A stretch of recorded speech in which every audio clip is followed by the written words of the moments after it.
Hello, everybody. Welcome to another episode of the XFFL Show. I am your host, Josh Mitchell, also the owner, captain, and head coach of the New England Nexus. Week 7 has come and gone, and a lot of stuff has happened. Some teams going on some great win streaks, others going on some major losing streaks, and one person in particular who may have done the impossible. But of course, we always got to start with our recap. So let's get right to it. Our first matchup: the Alpine Extreme take down the Riverhead Blue Waves, 133.98 to 106.14. Lamar Jackson, decent outing, 23 points. Alvin Action Camara, 33 points on the day. Pretty much everyone else on this team did what they were supposed to. On the other side of things, speaking of people who did not live up to potential, Sam Darnold, 3 points, got benched. What's happening there? McCole Harmon, only 4 points. Mike Davis, 1 point. So far, one of the biggest busts in fantasy this year. Just not good. CJ Uzama, however, very good. 2 touchdowns on the day for 24.1 points. And also, kind of glaring right there, Devontae Adams on the COVID-19 list. What will happen with him? We don't know. Maybe just gotta wait and find out. But as they say, hashtag to the extreme and hashtag roll over waves. Sorry. Next game on the docket is the New York Potato Skins defeating the Cleveland Clowns 146.34 to 129.44. Tom Brady, excellent outing, 24 points. Hollywood Brown, 19 points. He's been kind of a sleeper this year, and he's finally picking it up after the one game where he dropped like 2 or 3 touchdowns. DeAndre Swift, almost 30 points on the game against the Rams, too. Incredible. Hawkinson, 10. Jonathan Taylor, 18. Other side of things, again, a pretty decent outing. Kyler Murray, almost 23 points. Damian Harris, almost 26 points in his game versus the Jets. We knew he was going to have a good game. Obviously, almost nearly, I actually surpassed doubling the points. Tyreek Hill, only 12, and that has a lot to do with Patrick Mahomes just slipping on down, but we'll get to him in a bit. Deebo Samuel, 21 points on the day. Again, good outings for both of them, just wasn't enough. And it just has to do with quarterbacks for people that weren't on Tom's team. DJ Moore, Tyreek Hill, Sam Darnold, Patrick Mahomes. It's sad and unfortunate, but we must move on. And we have a new number 1 seed now in the league as the Big Ben Blackbeards defeat the North Carolina Carpetbaggers 116.34 to 98.96. Tua. I'm very sorry, Jeff. I was wrong. Pretty much everyone in the chat was wrong too. Spoiler alert. 28.5 points in the day for Tua. 4 touchdown passes against the Atlanta Falcons defense. Pretty good. However, some of his other plays weren't not so good. Darrell Williams only 8. Le'Veon Bell with 1.4. A little head scratcher there, but obviously it didn't matter. On the other side of things, A.J. Dillon, negative 0.2. Besides defenses, because he also got negative 1 with Baltimore, I believe that's the first position player this year for the league, and maybe for the whole like fantasy wise, to get negative points. He had 1 catch for 6 yards, but also a fumbled loss. Sad. Aaron Rodgers, 24 points. Godwin, 25 points. Just again, it was a very close game, and unfortunately came down to backup running backs or running backs he had to unfortunately play, and it is what it is. Our next matchup: the Charlotte Woo Outlaws defeat the Rochester Revenge 140.66 to 101.74. Matt Stafford and Cooper Kupp. Oh my goodness. 27 points, almost 38 points for Cooper Kupp. Mike Gesicki, another kind of guy slipped under the radar a little bit, but has been excellent. 85 yards on 7 catches and a touchdown, equaling 21.5 points. Incredible. Other side of things, Patrick Mahomes. What in the heck is going on with Patrick Mahomes? Obviously, one of the keepers for Scott in the Rochester Revenge, so it's kind of a what's happening with only 8.7 points. Title lock at only 3 points. AJ Green, kind of a forced play, had 9. Dearness Johnson, a random pickup for him, had the most points on his team for 24.8. It's nice, but then you also look at Donovan Peoples-Jones, who they also picked up and got 0. So kind of balances it out, and unfortunately just didn't go to the way. Scott has now lost 4 straight games in the XFFL. Again, it's all about respect with you, Scott. I understand that completely, but what's happening with your team? Obviously, there's some guys on the bye. I understand that. Darren Waller was also out. Not sure how his injury is going to come down the line and how that's going to factor for your team, but yeah.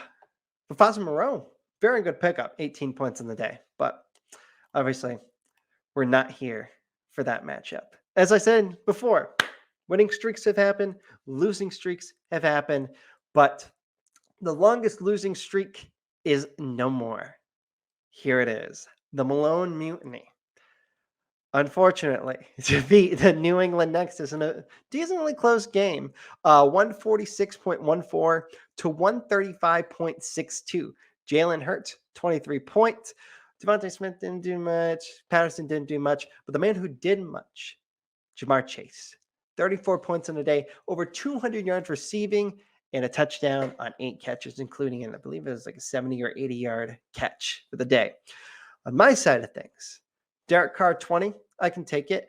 Mike Evans had 31. Terry McLaurin had 25. Aaron Jones, unfortunately, only had 8. So that was a big L. And we talked about this offline with Chris, who we will speak to in just a few minutes. It came down to one play. He had Green Bay's defense. I had Terry McLaurin. Terry McLaurin drops a wide open touchdown, hits him in the face. That would have resulted in a catch, about 5 yards, and 6 points. So we're looking at 7.5 points there. And Green Bay would also lose points on defense. So it would have been even more close. Who would have won? Not really sure. I'm not doing math in my head right now, but again, as I stated, the one and only Chris Picaro is now 1-6. No longer losing 6 in a row, but now on a 1-game win streak that half the people in the league can't even say because they lost last week. So let me introduce to my friend and yours, Chris Picaro of the Malone Mutiny. Chris, how's it feel? I mean, it's kind of upsetting that I'm so excited to have one win 7 weeks into the season. But with how my team has played, it's just been a week after week upsetting and getting closer and closer. And unfortunately for you, it all came together this week, but it's exciting. Now, did you honestly, coming into this game, what were your thoughts? Did you think you had a chance? Or kind of throughout the season, have you believe you had chances, or is it kind of just you watch, you get hope, and then you get disappointed? Yeah, so all season, it's felt, other than week 2, it's felt like if I just had the right opponent, not go off, I felt like I could get lucky here and there, and I could win. And realistically, scoring wise, I haven't been much worse than everyone. Other than that 1 week where I only scored 70. And it was just every week it felt like, okay, I have a chance, and then I'd fall short, and it was like once again. And I'd say this week I felt okay, but no different than any other week. And all Sunday, all I'm thinking is, what's going to happen where I'm going to somehow get disappointed? I truly expected the Saints defense to come out and score 22 points and just grab it away from me once again. Now, I mentioned this before, Jamar Chase. Obviously, you didn't draft your team, but someone did draft Jamar Chase. How has he been for you in this team this year? I mean, the first few weeks, I was excited about what he was doing, but I was nervous because it was a lot of touchdowns. And so I assumed he's not going to keep this up. There's no way. He's not just going to score 18 touchdowns this season. Hopefully some more catches and some more yardage, but I was assuming it would even out, kind of like Devontae Smith, where he'd have some stats, but it wasn't going to be a lot of fantasy production. And then he just completely proved me wrong the last few weeks. He's just been dominant. Now, is he pretty much a solid keeper for you? At this point, yeah, it's hard not to. I mean, it's not like he's competing with much. Like I'd say he's more of a keeper than George Kittle, really. Mm. A number one receiver over a number one tight end would make sense to me. But he's made it pretty easy to decide to keep him. That's for sure. Yeah. Now, looking at your schedule ahead, because that's what I do. Um, you're up against Blue Waves this week. Then you have Extreme Potato Skins, Revenge, Carpetbaggers, Clowns, and Big Ben Blackbeard. So you only faced me once. Thank goodness. I don't want to lose again. But just what are your expectations moving forward with your team? Are you gonna go full speed ahead, or is there a point where it's like, all right, time to sell? I would say that the selling point won't come until I'm in fear of losing the number one pick and having no chance of making the playoffs. At this point, I'm still in I'm trying to win still, because with how crazy the standings are, if I win two more on my next two, and all of a sudden I'm 3-6, I'm not that far out of a possible playoff spot. But at the same time, I'm kind of like, and do I want to squeak into the playoffs and have the fifth pick to stand really no chance in the playoffs? Now, kind of a curveball, but we talked about this just a few moments ago. Jalen Hurts possibly that whole debacle in Philadelphia. Are you worried? Yeah, I mean, I'd say about the last week, I've been seeing a lot of stuff on Twitter that the Eagles fans were calling for Joe Flacco, and then he was traded to the Jets. And so I was like, oh, I don't know why they would start Joe Flacco over Gardner Minshew. If they were going to make a switch, I would assume it's Gardner Minshew. And now it's tough because Jalen Hurts, even though the Eagles have been bad and he hasn't even played that well, statistically, he's still putting up 22 a game in fantasy. And I mean, it's hard to kind of fathom how nice that is week in and week out to have 22 points from your quarterback, even if they play poorly. So to lose that would really hurt. But I'm terrified of there's no way he's gonna continue if they just continue to lose games. Would you pick up Gardner Minshew? I think I'd need to see him for a week. I don't know. Since who knows, he might not even actually play at all. So that's tough. But he would be he'd make a nice mutiny, that's for sure. Now, with the mutiny, did you have a certain drink of choice with the win? The closest thing possible is what I went with. I was too excited to even wait to look for anything else. And what was that? Oh, I had Truly lemonades all day, and then last night I had a few left, so I went hard when I knew it was over. That's the spirit. Well, again, it's not over for you. And this week you have a matchup against one of the most I don't want to say cockiest, but we're gonna Loudest? go with the cockiest member of the XFFL in Anthony and the Blue Waves. You're up against him. Maybe no Devontae Adams. As I said before, the floor is totally yours of what you want to say. Don't be nice for the love of everything. And yeah, have at it. Well, I mean, as the season's kind of on the downslope at this point, I'd like to get as many wins and to beat the Blue Waves, who started out so hot and have a roster obviously better than mine. It would be pretty damn exciting. So go Mutiny. Go Mutiny. Any other parting words for anyone else in the XFFL? To all of you out there, send me draft picks and you can pick my team apart. Well, there it goes, everybody. Some fighting words against Anthony and the Blue Waves, and also a plot twist. Send him some picks and he'll send you some players. What do you know? But yes, speaking of week 8 of the XFFL, a lot of matchups. Again, there's 5. There's always 5. But this week, it's a little different. It's rivalry week here in the XFFL. I kind of did these before getting into the season, I kind of jumbled them a little bit. So this is what it came out as. Obviously, next year we can make some changes, but here we are with our 5 matchups for week 8 of the XFFL. Starting with me versus Scott in the Rochester Revenge, taking on the New England Nexus. This was the championship game last year for the 2020 XFFL season.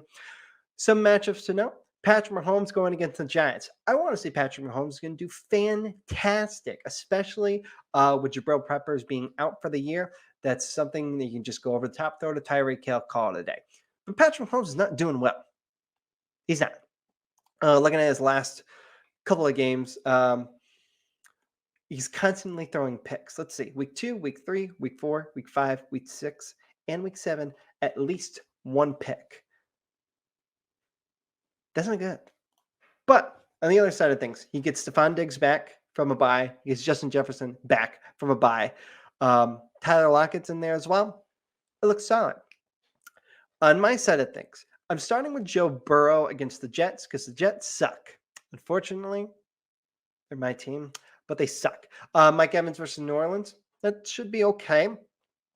Aaron Jones on a quick turnaround on Thursday night. I don't know how I feel about that, knowing if Devontae Adams and Allen Lazard aren't playing, you're kind of limited on what Aaron Rodgers is capable of and throwing to. So we'll see. Finally got Dallas Goedert back. He's going against Detroit. I like that matchup. I'm playing A.J. Brown from now on because he just randomly decided to get 27 points. So next time, do it when you're starting. Overall, I think this is totally a toss-up. A lot of unknowns, but I'm gonna choose me. I like the matchup with the Jets with Joe Burrow. I like Dallas Goedert's matchup. Yeah, but at the other side of things, I can definitely see Scott winning as well. Diggs versus Miami. Yeah, that's going to be very nice. And then Tyler Lockett versus Jacksonville. That should be a nice matchup too. I think this is going to be one of the closer games this week. It's just a matter of maybe one or two players kind of breaking off and like completely dominating, which is possible. So we'll see. Next rivalry week matchup: New York Potato Skins taking on the Alpine Extreme. I don't know why I made this a rivalry, but now it is. There could have been a lot more swapping in there, but Brian, Derek, your rivals now. Congratulations. Matchups: Tom Brady versus New Orleans. Should be okay, but New Orleans has a pretty good defense. Hopkins versus Green Bay. Kind of questionable. Kind of iffy to see if he's going to actually play, but he's been really good the past couple of weeks, so hopefully he does. DeAndre Swift versus Philly. I like that. Mixon versus the Jets. Really like that. On the other side of things, Calvin Ridley versus Carolina. That should be a good game. I think Carolina and Atlanta are pretty much similar. Just swap some pieces in there. One has a quarterback, one clearly doesn't now. It's Sam Darnold. But Lamar Jackson's on the bye. So this new quarterback coming into play, can he step it up and can he fill in the shoes of Lamar Jackson? Probably not, because Lamar does literally everything. Alvin Kamara versus Tampa Bay. That should be a toss-up at best, I guess. And then Action Higbee versus Houston. I really like that actually as well. So on paper, I'm going to go with the Potato Skins just for the unknown of what to expect with the Alpine Extreme's new quarterback. So go Potato Skins. Yes. Anyway, another rivalry week matchup: Big Ben Blackbeards and Jeff versus the Cleveland Clowns and Tom. Matchups: Dak Prescott in the Sunday night game versus Minnesota, and CeeDee Lamb in the Sunday night game versus Minnesota, and Ezekiel Elliott in the Sunday night game versus Minnesota. Yep. Nothing changes. It all should be good, all in all. Darrell Williams versus the Giants and Travis Kelce versus the Giants. So I like that stack right there. And Mike Williams is coming back off a bye versus New England's defense. They're kind of sneaky in some ways here and there, but Justin Herbert has been really good this year, except for the Ravens game. So, which then they lose to the Bengals. It's crazy. On the other side, I think Kyler Murray is going against Green Bay again. This is a Thursday night matchup, short week. What are you getting with Green Bay? I don't know. What are you getting Kyler Murray? Pretty much no now. He's been really good this year. Easily one of the top 3 front runners for MVP last week. 3 touchdowns, 1 pick, almost over 250 yards. It's pretty good. Nick Chubb, he's questionable, but we'll see. I'm pretty sure he's got to play. Deebo Samuel versus Chicago. That looks good. And Tyreek Hill versus the Giants. If they do what they're supposed to do, Tyreek Hill should at least have 25 points. Jabril Peppers is not there. Should be very easy for Tom and the Cleveland Clowns. I'm going. I don't know. I'm going to go with the Clowns in this one. But again, I think this is going to be a very, very close game. I think honestly it's going to come down to who's going to get the ball more, Travis Kelce or Tyreek Hill. And they happen to have one each. So let me just say, whoever gets the most points out of those two will win. So I can't be wrong. Well, I could be wrong, but Anyway, moving on. Next matchup, Carpetbaggers versus the Woo Outlaws down in North Carolina. Both of these fine gentlemen are matchups. It's like I've said this before. Quick turnaround, 13-night game, but it's Aaron Rodgers this time. That is like the biggest question mark of them all. I literally do not know what to expect. On the other side, I do. Josh Allen versus Miami, throw up 30 easily. Looking at the rest of the teams, Eckler's going against New England. Najee Harris going against Cleveland. I like those. On the other side, Cooper Kupp's going against Houston. This will be the first it actually is the first head-to-head of Cooper Kupp versus Robert Woods. Who's going to get more points? Spoilers, probably going to be Cooper Kupp. Also, Antonio Gibson versus Denver. Naheem Hines in for against the Tennessee Titans. Because Saquon Barkley is still questionable, and the rumor is he's not going to play till week 9. So we'll see. Again, I want to pick Zach and I want to pick the Carpetbaggers, but I don't know what I'm getting with Aaron Rodgers. I do know what I'm getting with Josh Allen. I pretty much know what I'm getting with Gibson. But then I look at it, he's got Naheem Hines playing. I don't know.